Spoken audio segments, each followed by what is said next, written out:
Namaste, everyone, and welcome to Let's Read FreeRIDErs Part 2, where we last left off Ryan Stonegate and his ride companion, Kaylee, had gotten into a bit of a freelance job with the Internal Revenue Service of a polis called Nexus,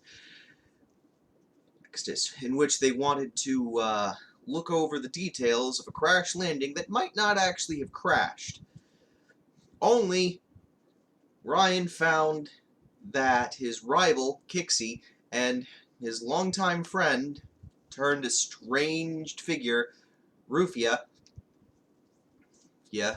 had gotten there first. Only it seems as though, although since the whole crash-landed ship turned out to not really be crashed, everyone's a little confused, and there just may be more to this. In fact, I can guarantee that what we're about to find is rather integral to the story. Holy Jesus fuck, Burke spurted. We're too damned late! Bastards! Let us handle this, Wilson said, ears flat. Disarm or they'll shoot you. There's obviously far more to this than meets the eye. They stripped Ryan's ride naked, even demanding Kaylee's hard-light skin shut off. The other civilians were given the same treatment, but after seeing what had come out of that military suborbital, nobody could say no. Ryan stood in the designated area with Rufia and Quixie's pack. Naked to the metal, as it was called. Without the hard-light faces, there were no expressions to read, just impersonal, immobile optics. Ryan didn't recognize any of the rides that the soldiers wore. Uncharacteristically for Nexus soldiers, they were composed of mythicals and dinosaurs. Normally, dinosaurs were a Nouveau San Antonio thing. Nouveau San, as most called it. Was a small policy. I don't know if that's a typo. I'll bring it up with Gene later. A small policy that had been stuck in the middle of the Nexus Sturmhaven War over 30 years prior. The tiny polity had been given both sides what for with their dinosaurs. Some kind of special forces unit, Ryan thought. Most of the time, the Nexus military favored using big cats for their rides, though the two MRS officers didn't follow that themselves. A dragon. Is that a dragon? Kixie sputtered. The metal she-wolf paced back and forth, shouting at their soaring guards. An effing dragon! How did you do that? What did you do to my sub? Damn it, I want answers! A Utahraptor guard shoved the she-wolf back. Sit down and shut up, bitch. We have some questions for you. Once we have our answers, we'll let you go. Of course, it might be a few days before your sub works again. Hope you got onboard backups. When I get home, we're going to lodge a formal protest against your government, Quixie threatened. It sounded rather hollow. The mouth of the raptor opened, revealing an earless human face and a physical shield. All he did was smile. The man's jaw was more like a dinosaur's. Whatever nanos they were using for that model had some deeper effect on him. Quixie backed away, her ride yelping. The soldier added a shove hard enough to knock her against the cave wall with a loud clang. I said, sit down and shut up, or I'll just pry you out of that thing and eat you! Ryan half believed he would. I fully believed he would. The other guard motioned for her to come forward. He followed the Saurian backwards towards the civilian flyer's cargo doors, where the Dragon Commander, Wilson, and Burke had stood waiting. It was the most impressive ride he'd ever seen, but it emanated some kind of override signal. Once, if he got back home, there'd be no recording of the meeting in Kaylee's systems.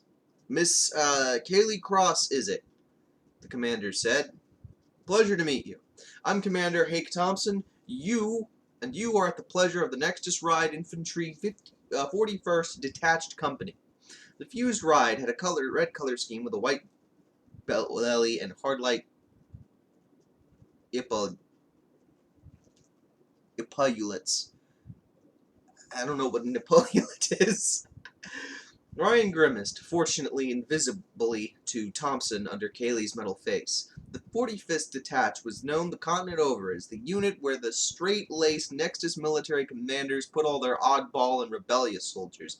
The kind of soldier that had been the subject of many a twin-sin action movie and video game. Oh yeah, twin-sin, on Xeris, they're really gung-ho about 20th century about 21st century culture, and they call that twin-sen in setting. This passage doesn't really explain that, but I figured I'd let you know. Anyway, the kind of soldier that had been the subject of many a twin-sin action movie and video game. As a group, they thought they were all Rambo or Master Chief. It had earned them their nickname, the Loose Cannons, and since earning the nickname, they've only tried harder to live up to it. You were the first to open the doors and found them empty. Are you sure you've dumped all your data to me? Thompson said. Every last qubit, and you know it, Ryan replied. For whatever reason, they hadn't completely hacked her data storage. There were passive barriers in place, and a false lead or two, or a potential client, wanted to make sure there wasn't really a man and the catgirl in front of them. Some female clients wanted to ensure they were dealing with another woman. He'd lost a number of squeamish climates that way. That they hadn't gotten deeper than that seemed a little sloppy to Ryan. And why Burke hadn't said anything to his compatriots could have a good laugh, he couldn't guess. So it was time to play the role. What did you do to my boss's skimmer? I heard an explosion. He's gonna be pissed if you buggers damaged it. He'll be well compensated for the loss, Miss Cross. But we had to deal with the potential threat. Now I actually believe you. Our people in Nexus are interrogating the prisoner on the status of the supposed cargo here.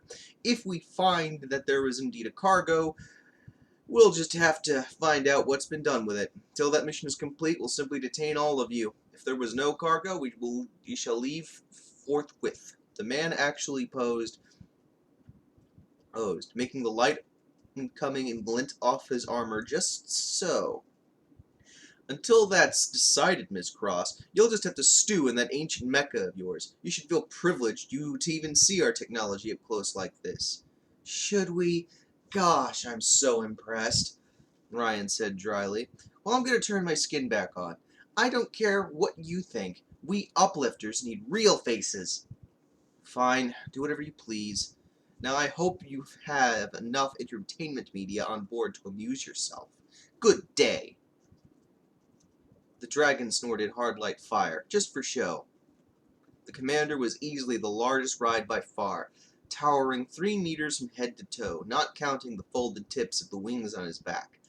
It was probably a high-speed aircraft in skimmer mode.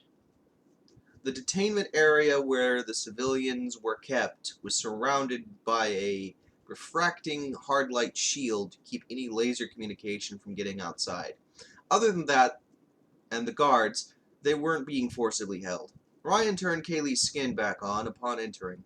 Everyone else did the same almost immediately. Even that little thing relieved some of the tension. Rufia gestured for Ryan to join the rest of them.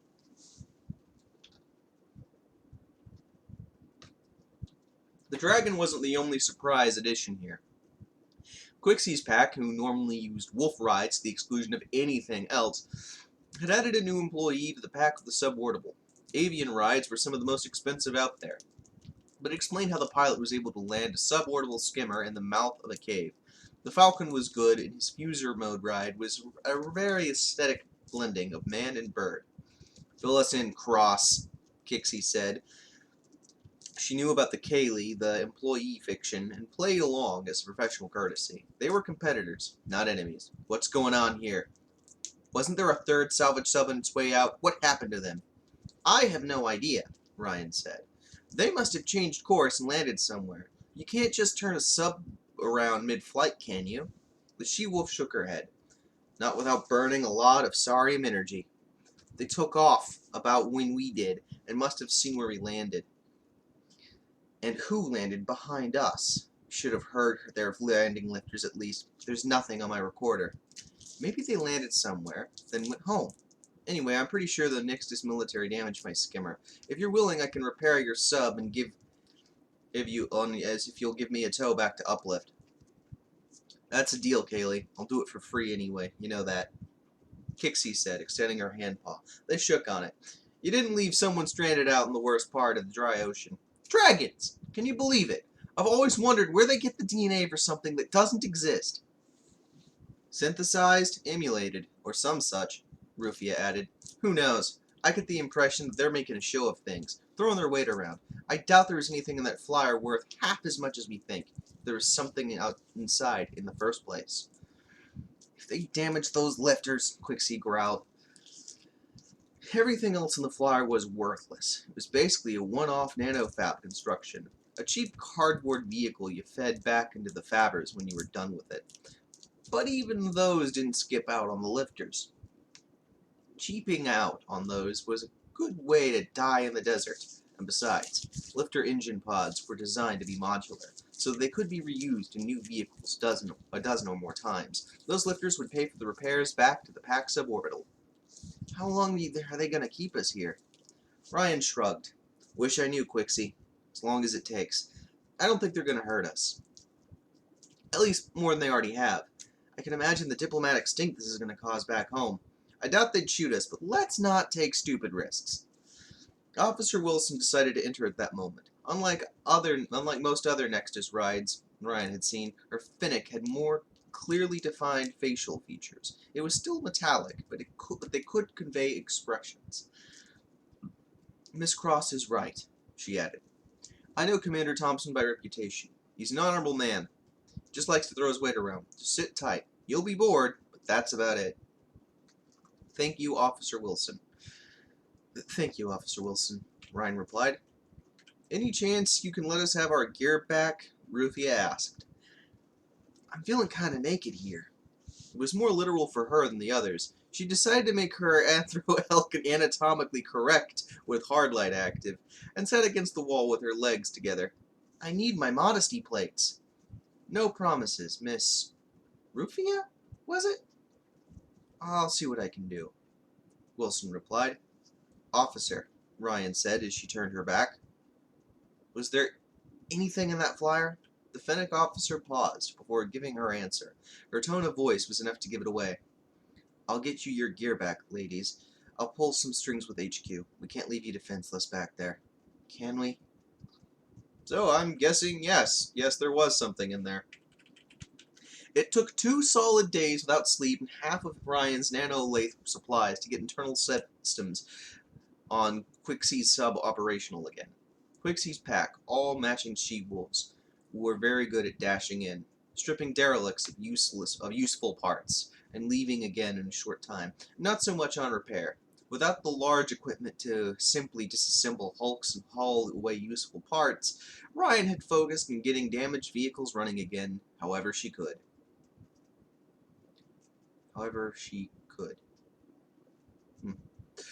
The Nexus EMP pulse had fused almost 3 dozen critical processors and secondary systems that should have been better shielded, which made Quixie cuts up a storm on the suborbital salesman. Repairing those was, put lightly, very fine work. The interior of the sub was a mass of exposed optic cable and open service panels, with half the wiring near the power cells. Ryan connected the last 2 repaired microcontrollers. Once the power and climate control were back up, they could actually defuse for a while. Nearly 5 days in the fuser was a record for Ryan, and she was getting angsty that Kaylee's catgirl body was starting to feel all too comfortable. She raised her hand paw dramatically. Igor, throw the switch! Sure thing, boss lady, Rufia said. Do it, Shadow. The she-wolf rider, hard-like tongue lolling, did just that. The suborbital's lights came on. Climate control blasting. The interior temperature dropped below 90 swiftly. In a short time, the whole interior would be livable again, though they still weren't allowed to access the engine systems. Ryan already sensed the boost in morale. Quixie gave herself a joyous hug. No wonder you get jobs I don't. You're amazing, Kaylee. You know, if you ever get tired of running your own business, I'd love to have you in the pack. No offense to you or your ride. Yes, you, Maria. But I'm just not the Wolfie type. Ryan said. The temperature had already dropped down to the 20s. Do you mind if I use the facilities first? I'm feeling, unusually girly right now. No problem, no problem. No problem, no problem. Take as much time as you want, Quixie said. Get some sleep, rest up in my quarters, and leave you fully awake for the engines. Once inside the sub's rather spacious living quarters, she slowed off Kaylee into walker mode. 60 hours of constant work, kept awake with drugs that could put off sleep, had left a slightly delusional state. Ryan recalled that he was not, in fact, a Catwoman.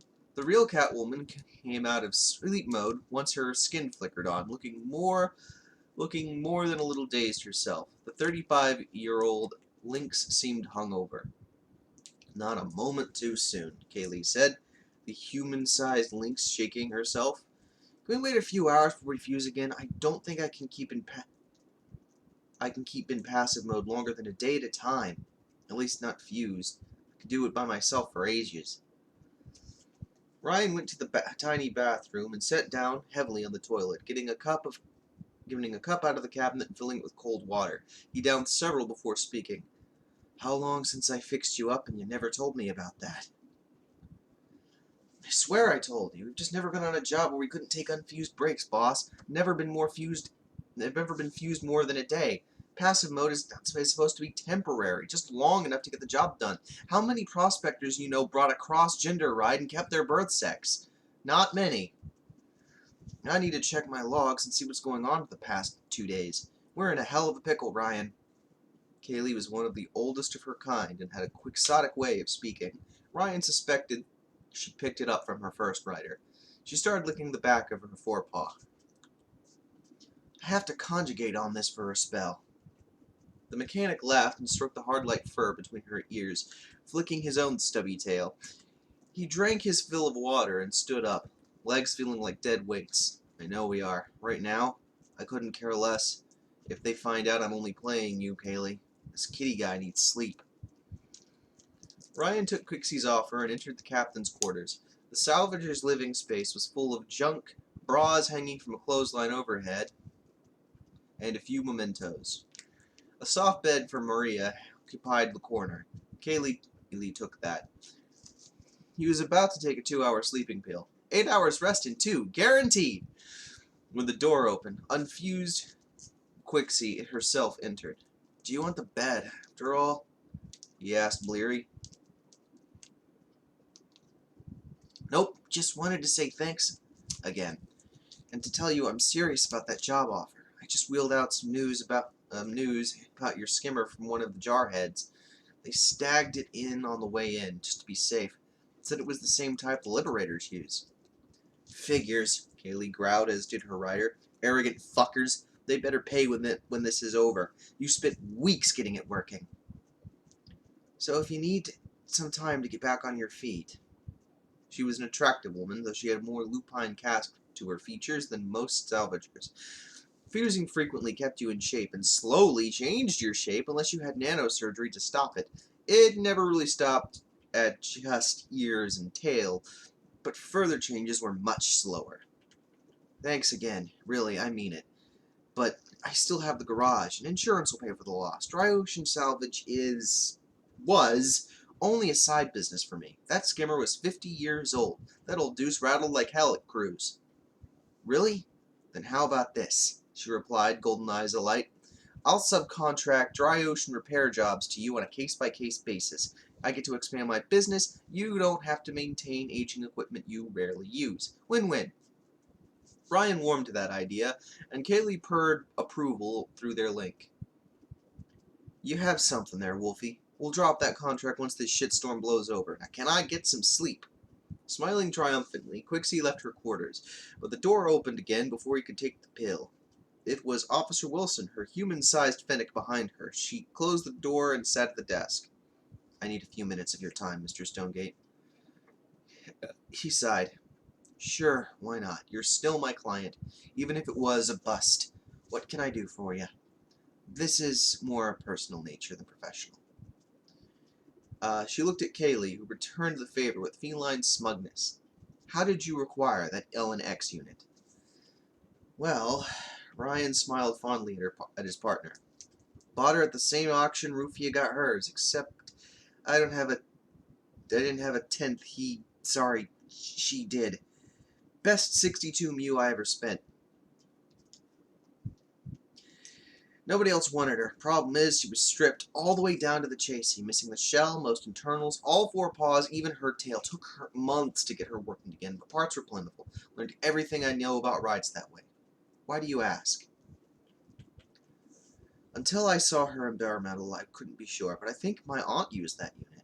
Lynxes were one of our first military units, large enough for armor and skimmer modes without being bulky. You've got a piece of history there, Mr. Stonegate. Take good care of her, okay? Wilson looked at Kaylee again, who spread out her ears in surprise, smug expression replaced by curiosity.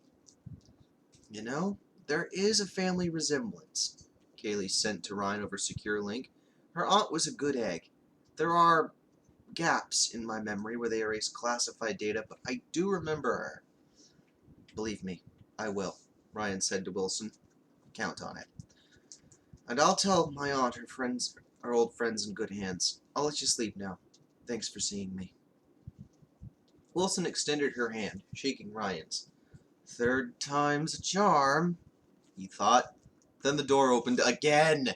This time it was Rufia. Is there a line forming outside or something? Does the entire crew want to talk to me? Is Commander Thompson sipping tea and the galley waiting to chat? The uncharacteristically serious expression on Rufia's face drained the snark out of Ryan. Okay, Rufy, what is it? Her elf was far too large to enter the room with her. She closed the door behind and sat in the desk chair like Wilson had. She scratched the back of her furred neck nervously, brown cervine ears turned back. Look, I know this is an old argument, but hear me out. Ryan laughed nervously. Which argument is that? We've had a few we never resolved. The tall woman took a deep breath. You need to go active with Kaylee. It really was their oldest argument. 8 lines on the space liner for Earth had been fantasizing about how they'd strike it rich in the dry ocean, and dating every single girl and many of the guys they could aboard ship. 2 years after arriving on Xeris, Rufus bought Yvonne for 500 mu, outbidding several real women, and gone femme without looking back. That's a real women. That's a problematic phrasing. That had been their earliest disagreement. Rufia had thought Ryan would continue the solidarity they'd built up over the years and naturally assumed her then business partner would follow suit, and had even the funds to rebuild the links from the paws up with that unspoken expectation. Ryan said that he wasn't willing to go that far. Saying he wasn't willing to go that far had almost broken that bond. Their friendship had remained at a much lower level since then. No, not this again. Look, Rufia, I know you wanted to be hot chicks together, but this is hardly the time to... No, it's not that, she said, the worry in her eyes. Not anything like that. It's more... I'll put it like this. Yvonne says she's getting some very bad vibes here. The Nexus military should have left already. They're fortifying their positions instead. Yvonne was her ride. She was a straight military unit, so I trust her on these things. If we go into combat, how do I put this? Being at passive mode in combat is suicide. At minimum, even if you shut all your comm ports, you'll still get hacked by touch and shut down without Kaylee providing active defense. They won't even have to fire a shot. You won't even sense them coming. You'll just bake in a lynx-shaped coffin. This is a matter of survival, buddy.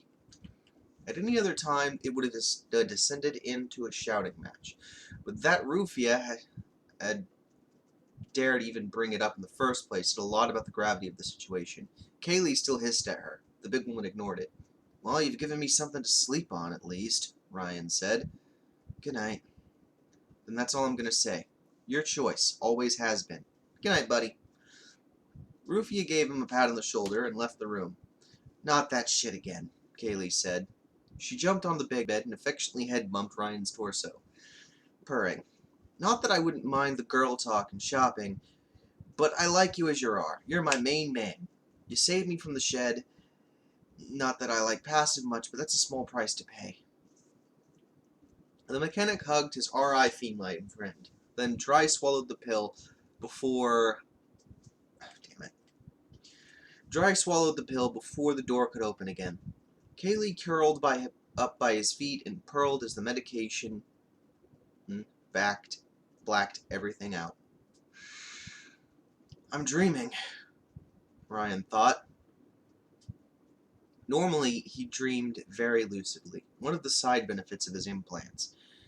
He summoned a mirror to look at herself, a flesh and blood Kaylee that refused to change, no matter what she wanted to be. So why am I dreaming I'm Kaylee? Residual body image from 2 days of fuse, came another voice. It wasn't Kaylee's, who could sometimes join her when she dreamed. A new form materialized in the mirror. First the eyes, red-yellow with slit pupils. A humanish face showed, then the rest, feline features with macaw wings. The Sphinx curtsied and then stepped out of the mirror. Hello, Miss Stonegate. I'm sorry to barge in like this, but we need to talk. You're hacking me. How? Ryan folded her arms, although it hardly mattered. They sealed off all of our connections. Who are you? Where are you? In the room with me? Why can't I wake up? Damn, these drugs are good. Rides based on mythical creatures were once again popular these days during the hoi polloi. Sphinx were even harder to shape than the rest because they usually had human faces. Making pure human rides was against the law in any polity. The hacker wore a strapless bikini. There are ways of bypassing their barriers, Ryan. I don't expect you to trust me, at least right away, but I'm here to give you a warning. It's all well and good that your captors gave you your gear back, but everything is nearly in place. Would you like to know the real purpose of this operation? Well, sure. The missing suborbital, the fortifications, the empty cargo flyer, something about this really reeks, but I don't have enough pieces. Ryan summoned a chair and sat down heavily. Happy Kaylee only had a stubby tail. Well, let me give you a few more. I've been hanging around your camp here since that flyer arrived 6 days ago. It was empty from the get-go. It's a honey pot. For whom? Ryan asked. She sighed when she made the connection. They'd slagger her skimmer all over it. Oh, shit, the Liberators! Just so. The hacker nodded. There were 2 major Nexus factions devoted to the freedom of rides via one method or another. On the ride side, a pack of jailbroken, unfettered RIs who favored subterfuge and outright enslavement of humanity, led by Alpha Wolf. On the human side, the Liberators used deadly force and reportedly sent the newly freed RIs back into the wild as if they were plain animals. They mostly ended up at Alpha Camp, Alpha Wolf's base of operations somewhere in the dry. The Nexus military hid this operation so well, word never got out to their compatriots in the material recovery.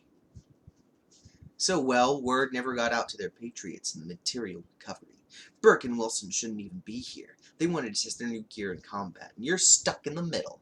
Both sides have attacked one another earlier, but with civvies around, they're hesitating. It's nice knowing they have scruples, but that won't last much longer. Dragons are known for their patience. Not so much with velociraptors.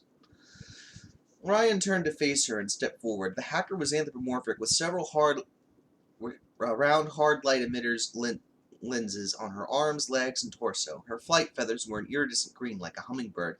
You could look however you wanted to in dreams, a thought that put Ryan's current shape in an unsettling light. Sphinx is just the right shape for you, Missy. You're a mystery. Who are you? Are you with them? I'm with me, she replied succulently. A disinterested third party who doesn't like seeing others caught in the middle. What we need to do, and do fast, is take you out of immediate danger. How? The Nexus military sub is blocking the entrance, and I don't think they'll just let us out. Besides, we can't go anywhere. Ryan folded her arms across her furry dream breasts. It'll take me another day to fix the lifters, maybe more. The hacker's eyes sparkled. You're a great fixer, Ryan. You already did most of the work, but I've been a busy kitty myself. You'll find the engines are just fine now. The Sphinx woman faded, leaving a Cheshire cat grin.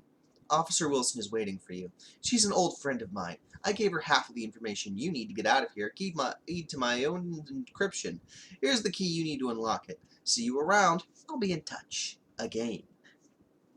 He awoke with a start, taking a moment to check his chest for breasts before waking fully. His implant sprayed an image in his view, a map of the cave system that they were in.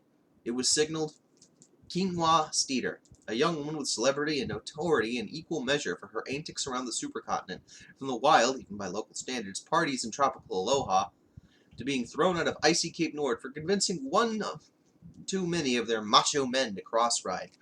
Her name had been often in the news. Quinoa's disappearance months ago had her Uncle Joe moving heaven and earth for a while to find her. That he'd abruptly stopped. So, she's an integrate.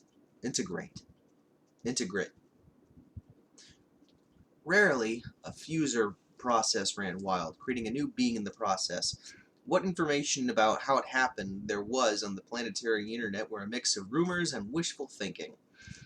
But on a basic level, what happened was that you and your ride became one being. A techno-organic, transhuman fusion, personalities and bodies fully merged. Until now, even knowing the technology as well as he did, Ryan had dismissed the idea as just another silly idea promulgated by Luddites and technophobes.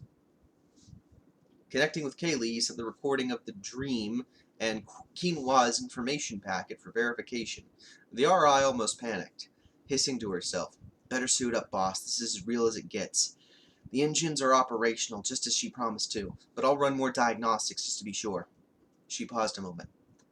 Decided if you're going fem or not, this would be the time I'm to do it. In the middle of a battle, it'd be a little distracting. Regardless, he meant what he said to Rufia. He'd slept on it. Now it was decision time. Rufia made too much sense, as she often did. Ryan sat on the bed, legs not quite long enough to reach the floor, agonizing. His guts felt tied in knots, but he had to decide now, not while being shot at. The clock was ticking. After so many arguments with Rufia, it had come down to this. He didn't want to admit that she had ultimately won, but at least... Sorry, my mouth was... But at least it was for a reason he could stomach. He was pragmatic enough to... staying male wasn't worth being dead. My life is more important than my junk. Do it. All right, Ryan. She purred aloud with great reluctance. She padded over to stand next to the bed. It's your call. I'm setting myself up for the switch. Make it smooth and painless. With these combat nannies, it'll be no problem. Before putting Kaylee to fuser, Ryan took one last look at his masculine face. It wasn't anything special. Even the lynx ears he'd acquired after the first fuse weren't the only pair in the polis. The rest of his narrow features were nothing special either. There's no time to linger. He stepped in front of Kaylee and sent the fuser signal. Despite himself, he felt a thrill of excitement. He'd never actively fused before, and from what he understood, it was a whole different ballgame than passive mode. Rufia once described the sensation of her first fuse with Yvonne as being immersed with jello. While traveling down an infinite psychedelic tunnel. Active fusion saturated the body with nanobots, matching nerves with virtual sensors on Kaylee's own hard-light skin.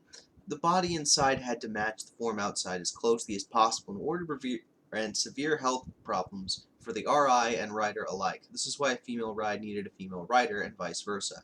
The current state of the technology enabled smooth, painless, complete transformations. And we are live, Ryan, Kaylee said. Her reluctance was gone, replaced by an almost gloating tone of thought. No, Rihanna, that suits you. You and me, girl, more than friends, more than family, more than lovers, everything that you are, I share. Everything that I am, you share. Two halves of one whole. At least while we're fused. And even when we're not, well, nothing will ever be the same. You and me to the end of the world.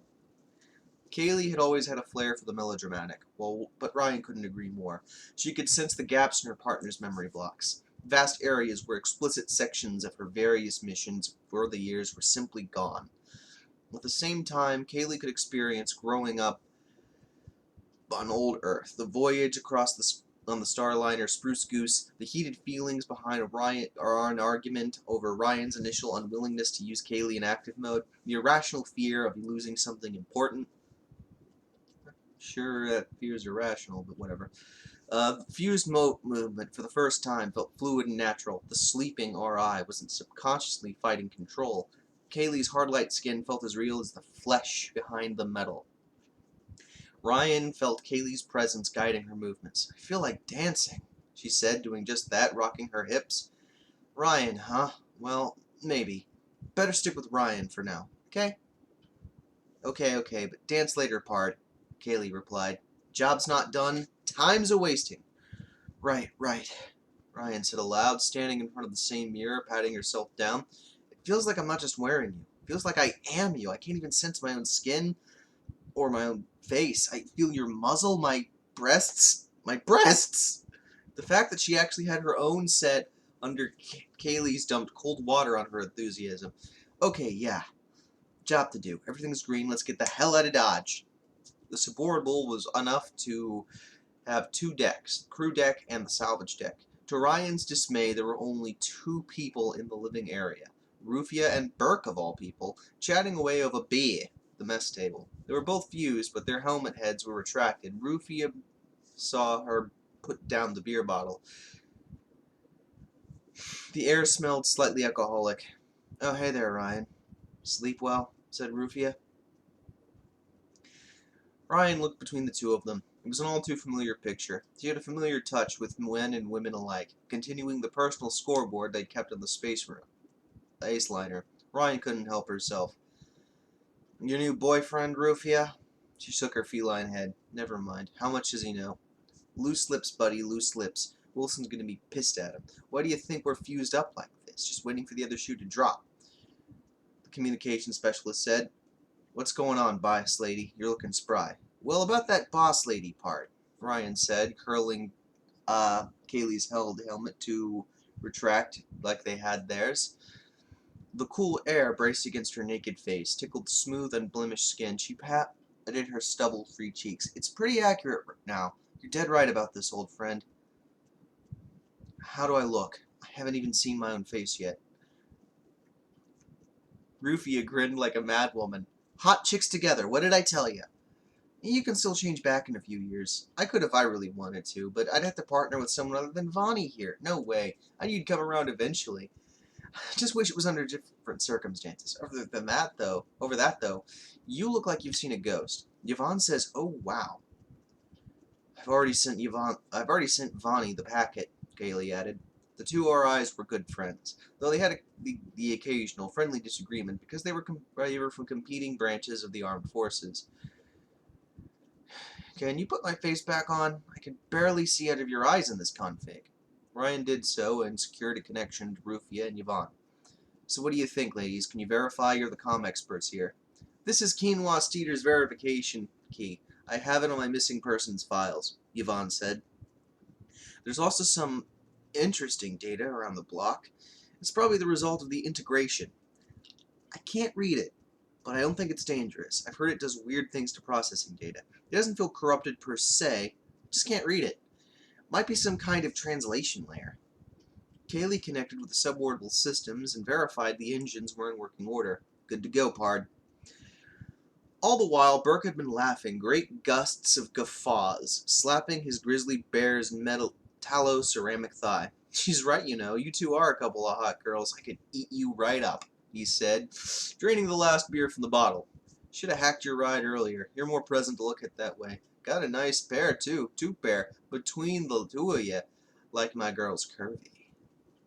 Groaning, Yvonne's head came back on Rufia's as the elk kicked the bear in the shins. Purely symbolic gesture. It was a largely symbolic gesture. Is it a law of nature that the first man any newly crossed girl sees has to act like a total pig and make some lewd comment?